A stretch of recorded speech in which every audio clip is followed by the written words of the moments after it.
Berikutnya kita lihat bagaimana terapi dan solusinya. Ya. Nah, Al-Quran menjelaskan di banyak ayat, kita ambil beberapa ya di sini. Pertama di surat Ad-Dariyat. Ya, kita diajak untuk menyadari bahwa di dalam harta yang Allah rizkikan kepada kita, itu ada hak orang lain. Wa fi amwalihim hakun lisaili wal mahrum. Ini kalau kita baca di ayat-ayat sebelumnya, ini bicara tentang orang-orang yang bertakwa ya.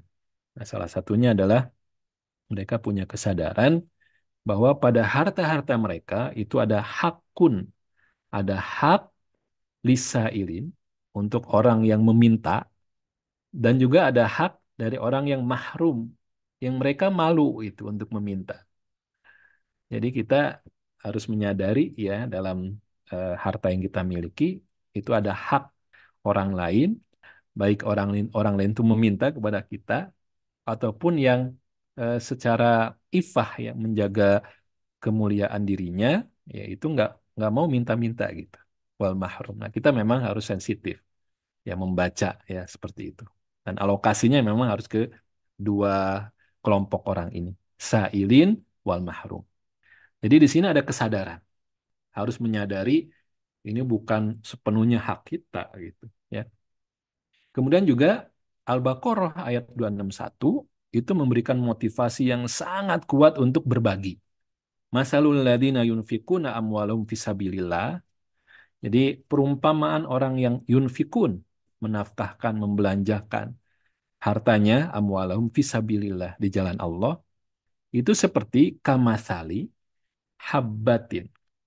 Seperti satu butir benih ya habba ambatat sab'a sanabil. Yang dari situ menumbuhkan tujuh ya, tujuh bulir, kemudian fikuli sumbulatin mi'atu habbah. Dalam tujuh itu menghasilkan 100 biji. Atau kalau gampangnya begini.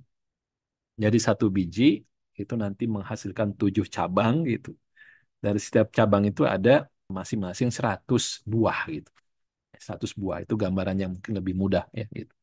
Dan ini menggunakan permisalan. Jadi Al-Quran ketika menggunakan masal, ini ya permisalan. Ini kan sebetulnya untuk mendekatkan suatu konsep yang sangat penting, tapi sulit dijangkau. Maka digunakanlah perumpamaan permisalan. Seorang guru yang hebat itu bisa menyederhanakan sesuatu konsep yang rumit kemudian dengan permisalan. Ah, itu ya. Nah, ini Al-Quran banyak bicara tentang itu. Sehingga kalau kita sudah mendapatkan gambaran dari yang dimisalkan itu gitu ya, maka hakikatnya sebetulnya lebih besar daripada apa yang disebutkan sebagai suatu permisalan. Jadi kalau kita sudah membayangkan, oh ini satu biji, kemudian tumbuh menghasilkan tujuh cabang, setiap cabang itu ada 100, jadi totalnya 700 gitu ya. Tapi itu permisalan, ya, permisalan. Saking kayanya Allah gitu ya, saking kayanya Allah, itu Allah nggak merasa rugi dan kekurangan ketika membalas ya, membalas infak ya, dari seseorang itu dengan 700 kali lipat dan bahkan bisa lebih daripada itu. Wallahu yudha'ifu liman yasha. Allah melipat gandakan bisa lebih daripada 700 itu bagi siapa yang dia kehendaki. Wallahu wasi'un alim dan Allah maha luas ya, bukan kaya lagi ya. Wasi'un maha luas, alimun dan maha mengetahui. Jadi ini ayat yang harusnya memotivasi ya orang-orang beriman untuk mau berbagi, mau yunfikun, anfaqo yunfiku, ya, mau berinfak gitu. Jadi terapinya adalah memiliki kesadaran, kemudian juga punya semangat untuk berbagi, ya, bukan sekedar mencari keuntungan untuk dirinya. Dan orang-orang bertakwa nanti disifati dengan ini, bukan mencari keuntungan dari agama Allah, tapi bagaimana dia memikirkan kontribusinya apa, ya manfaat apa, kebaikan apa yang bisa dia bagikan untuk orang lain, untuk tetangganya, untuk umat ini. Nah, itu konsepnya gitu. Ya, sehingga nanti akan selamat dari daya tarik atau ujian amwal yang tadi bisa melupakan, ya, bisa membuat sibuk dan sebagainya. Taib, ya, kita lanjutkan. Berikutnya adalah dilanjutkan lagi gitu. Ya, ayat-ayatnya itu semakin meningkatkan level, ya, level semangat memberi itu ditingkatkan lagi oleh ayat-ayat Quran ini. Di surat Ali Imran itu ada ayat yang menggugah kita, lan tanalul birra hatta tunfiqu mimma tuhibbun. Kalian itu tidak akan sampai ya pada kebajikan yang sempurna ya, albir ya.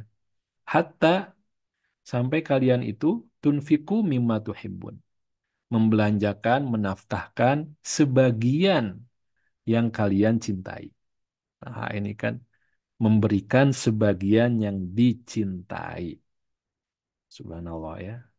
Jadi ketika berinfak itu nanti ada level-levelnya gitu ya.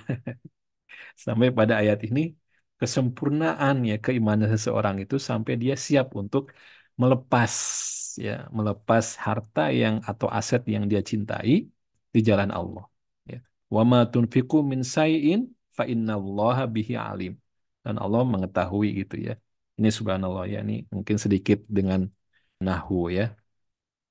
Ya Bapak Ibu sahabat-sahabat di sini ada bihi di sini ya. Ini ada bihi. Nah, ini yang secara komponen kalimat normalnya dia disimpan di belakang gitu. Nah, di sini. Ya. Jadi fa innallaha alimun bihi gitu. Ya, fa innallaha alimun bihi itu normal itu. Nah, maka sesungguhnya Allah Maha mengetahui ya, bihi ya terhadap apa yang mereka infakkan gitu ya. Bihinya di belakang. Tapi saking Allah itu ingin menekankan bahwa itu nggak akan hilang, ya, itu akan dibalas oleh Allah ya, dan Allah sangat memperhatikan ketika kamu melepas yang dicintai itu gitu. Ya, ya. Jadi bukan yang dimiliki, yang dicintai ya. Ya termasuk di dalamnya ya. Jadi ini dengan muqaddam, dengan bihinya ditarik ke depan itu juga Allah sangat memperhatikan. Karena manusia memperhatikan apa yang dicintainya kan lebih daripada yang biasa-biasa saja. Maka di sini juga Allah sangat memperhatikan bihinya itu ditarik ke depan. Nah, subhanallah ya. Inilah bekal ya, bekal untuk berjihad. Jadi setelah yang dicinta itu dia mau gitu ya, melepas gitu ya. Infiru khifafan wasiqalan wajahidu. Ini dalam amal jihad di sini ya, wajahidu. Jihad itu harus dengan apa? Nomor satu menurut ayat ini di At-Taubah 41 bi amwalikum dengan harta kalian wa anfusikum ya dengan jiwa kalian ya fisabilillah. Nih, nanti di ayat yang lain innallaha ashtara minal mu'minina anfusahum wa amwalahum. Itu dibalik urutannya. Sesungguhnya Allah telah membeli jiwa dan harta orang-orang yang beriman. Itu dibalik urutannya ya. Ya, jadi kalau sudah nggak punya harta ya yang dimilikinya jiwa itu pun siap diberikan gitu ya. Ya, dan sampai pada hadis yang menyebutkan inna silatallahi al-ghaliyah. Sesungguhnya jual beli atau produk yang dijual oleh Allah itu barang dagangan Allah itu goliyah, mahal. Nah, apa barang dagangan Allah itu? Inna silatallahi al-jannah, surga. Jadi memang harus dibeli dengan mahal gitu. Nah, ini amwal sampai pada terus ya memberikan yang dia cintai sampai pada mengorbankan di medan jihad. Seperti ini. Nah, Bapak Ibu, sahabat-sahabat yang dimuliakan, dirahmati oleh Allah, kita lihat bagaimana kesempurnaan, keseimbangan, dan keunikan satu ayat yang di dalamnya juga bicara tentang terapi untuk melepas, ya, mengeluarkan, menyedekahkan, membelanjakan, menginfakkan, ya, sebagian dari harta yang Allah rizkikan. Nah, ini banyak saya ambil satu yang kita kenal dekat ya, karena ini di surat Al-Baqarah ayat yang ketiga. Alif Lam Mim Dalikal Kitab La Raiba Fi Hudan lil Muttaqin. Jadi ini adalah ayat yang menjelaskan tentang sifat orang-orang muttaqin yang bertakwa. Di ayat ketiga ini ada tiga di sini ya. Yang pertama, alladzina yu'minuna bil ghaib. Ya, itu adalah orang-orang yang beriman kepada yang goib, ya, beriman kepada yang goib. Tentu saja yang dimaksud di sini bukan bukan kuntilanak yang gitu-gitu ya, bukan ya, dan kawan-kawannya bukan. Ya, kalau kita baca tafsir, yu'minuna bil ghaib di sini adalah puncaknya Allah, ya, beriman kepada Allah dengan semua ya, semua sifatnya, dengan semua tindakan-tindakannya ya. Kita meyakini ya, Allah itu Ar-Razzaq. Ya, kita mengimani percaya Allah itu Ar-Razzaq. Allah itu Rahman, Rahim, Allah itu Ghafur ya. Allah itu Alim, Allah itu Khabir ya. Semuanya itu ya. Nah, itu puncaknya yu'minuna bil ghaib. Jadi kalau itu sampai maka yang lain-lain itu insya Allah selesai ya. Kemudian yang kedua wa yuqimuna sholat, mendirikan sholat ya. Selalu mendirikan sholat. Jadi yang pertama itu tentang ma'rifatullahnya ya. Kemudian yang kedua ini how ya, how to, bagaimana untuk membangun koneksi dan relasi dengan Allah yang kita imani. Ya, caranya dengan sholat ya, mendirikan sholat. Kemudian yang ketiga adalah wa mimma razaqnahum yunfikun. Ya, dan menafkahkan, ini saya baca terjemahan, dan menafkahkan sebagian rizki yang kami anugerahkan kepada mereka. Ya. Jadi di sini kesempurnaan ajaran Islam ketika bicara tentang vertikal dan horizontal. Hablum minallah, ya, alladzina yu'minuna bil ghaib wa yuqimuna sholat, itu hablum minallah. Kemudian nggak boleh berhenti di situ, ya. Wa mimma razaqnahum yunfikun. Maka harus dilanjutkan dengan ya, hablum minan nas. Hablum minan nas. Ya. Ini kalau disebutkan dalam satu ayat berarti ini satu paket, nggak bisa dipecah gitu. Satu paket, satu kesatuan. Nggak sempurna ya. Kalau hanya berhenti di wayukimuna sholah. Ya, jadi wa mimma rozaknahum yunfikun. Kemudian tiga ciri orang bertakwa ini pun itu dengan menggunakan fiil ya. Ini kata kerja yu'minuna, yukimuna, yunfikuna. Nah, ini fiil apa ini namanya dalam bahasa Arab? Ada fiil madhi, ada fiil mudhari. Ini fiil apa namanya? Yu'minuna, yuqimuna, yunfiquna. Ya. Ini semua adalah fiil, nah, fiil mudhari, betul. Ya, semuanya fiil mudhari. Ya. Nah, fiil mudhari itu memiliki makna, nah, semuanya fiil mudhari memiliki makna sekarang dan akan datang. Jadi continue gitu. Ya, sekarang dan akan datang. Ya. Jadi orang-orang bertakwa itu tidak tergantung waktu dan tempat. Meskipun sudah lepas dari Ramadan, dia tetap yu'minuna, tetap yuqimuna, tetap yunfikuna. Ya, jadi orang bertakwa seperti itu. Jadi itu satu, ya, ya terus-terusan gitu. Ya. Kemudian yang unik lagi adalah ketika menyebutkan sifat yang ketiga, ya, wa mimma razaqnahum yunfikun. Di sini ada struktur kalimat yang agak berbeda. Kalau ya, yang pertama dan kedua kan fiilnya dulu yu'minuna bil ghaib, yuqimuna as-shalah. Jadi selalu fiil yang dibaca di depan. Tapi khusus untuk yang ketiga ini ya, untuk yang ketiga ini sifat yang ketiga, normalnya kalau mau mengikuti pola fiil, fa'il, muta'alliq bil fiil, normalnya adalah wa yunfikuna mimma razaqnahum. Normalnya begitu gitu. Jadi ini dulu harusnya ke depan ke sini gitu. Wa yunfiquna mimma razaqnahum gitu. Makanya terjemahannya juga begitu kan. Ya, menafkahkan disebutkan di awal nih.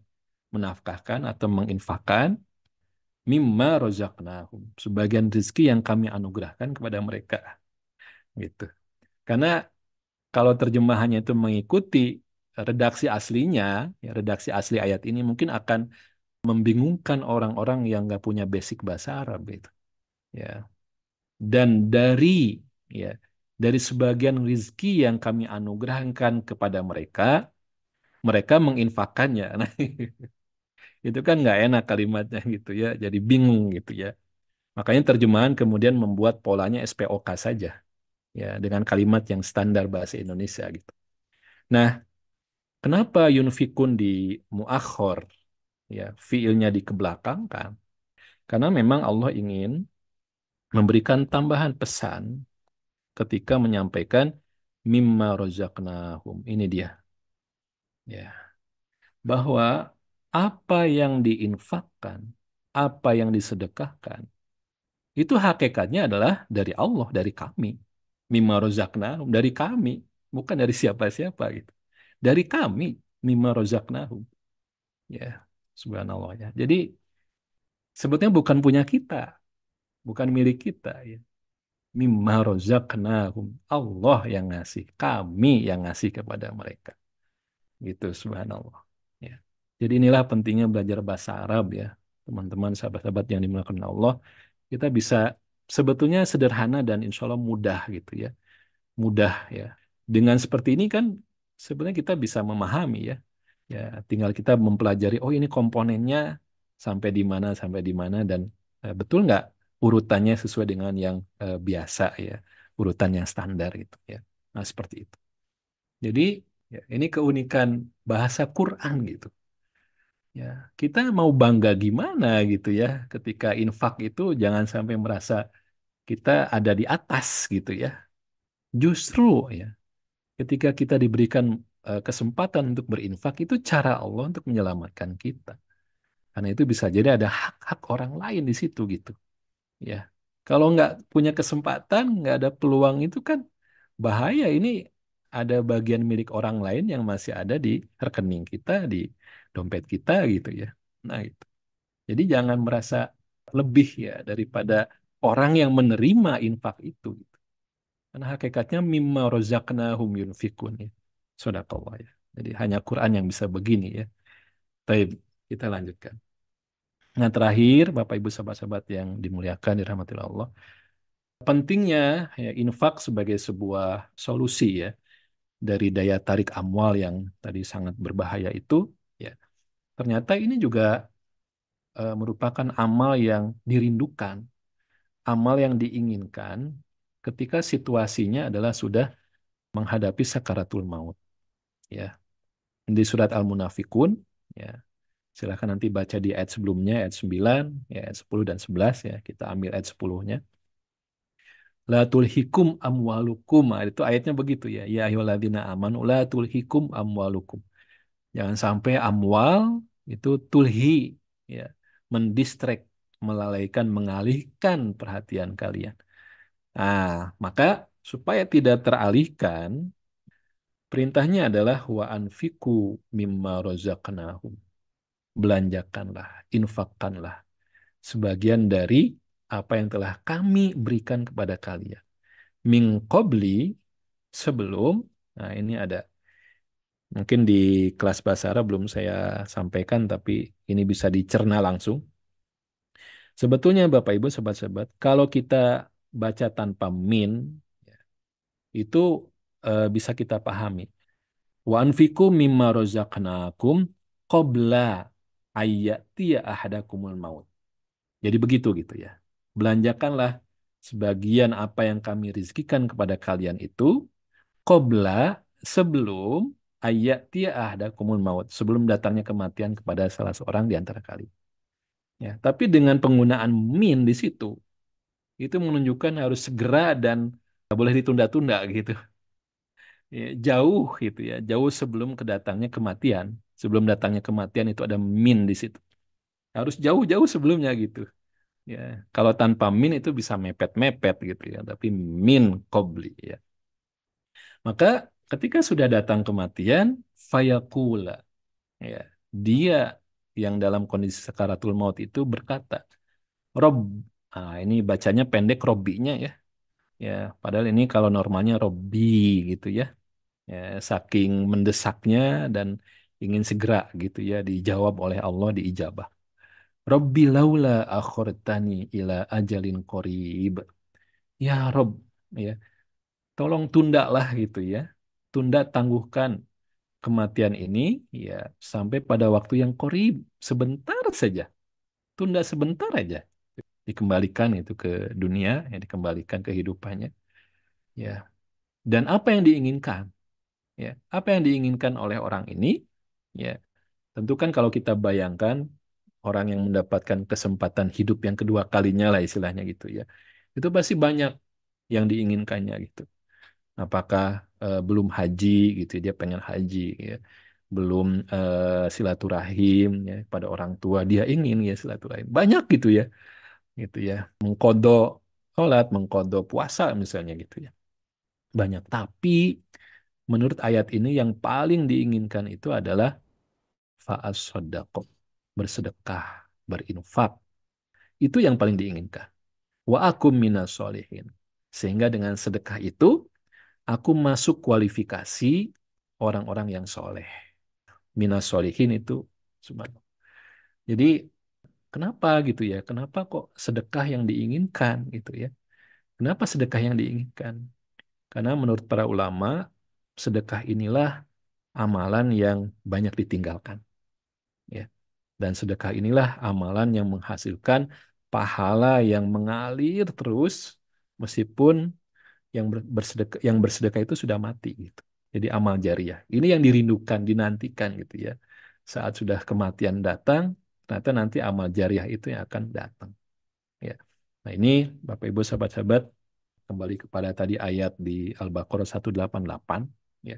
Kenapa ayatnya cuma satu, diawali dengan puasa. Ya, puasa itu kan membangun kedekatan dengan Allah, membangun perasaan Allah itu hadir dalam kehidupannya. Kemudian ada kehati-hatian gitu ya. Itu kan yang dibutuhkan saat menghadapi amwal, saat menghadapi amwal. Dan Al-Quran melanjutkan tadi, ya terapinya adalah bukan sekedar disimpan, ya, tapi juga ada upaya-upaya untuk ngebagi. Nanti kalau ada kesempatan itu bagaimana istilah nafako, ya, itu yang dipakai untuk anfako yunfiku infakon, ya, untuk infak. Ya, nafako itu dipakai untuk infak, nafako itu jadi juga dipakai untuk istilah orang yang munafik gitu ya. Wah, itu ternyata keren banget ya penggunaan istilah itu. Ya, di sini sodako ada sedekah, ada zakat, ada hibah, ada hadiah, ada infak. Itu istilah-istilah yang mungkin juga perlu kita dalami suatu saat, insya Allah. Ya, ya, jadi begitu. Saya kira apa yang bisa kita bahas pada kesempatan kali ini. Ya, sekali lagi semoga Allah menjaga ya pembinaan ya Ramadan ya selama sebulan penuh ini tidak hanya dalam bentuk amaliyah-amaliyah sebagaimana rutin kita lakukan ya sholat, baca Quran, puasa, tapi juga berdampak kepada sesuatu kehidupan, ya, aspek kehidupan kita yang juga sangat-sangat beresiko ya, yaitu manajemen keuangan, finansial, etika bisnis ya. Baik, demikian lebih kurangnya mohon maaf. Ya, aku qouli hadza astagfirullah li wa lakum. Assalamualaikum warahmatullahi wabarakatuh.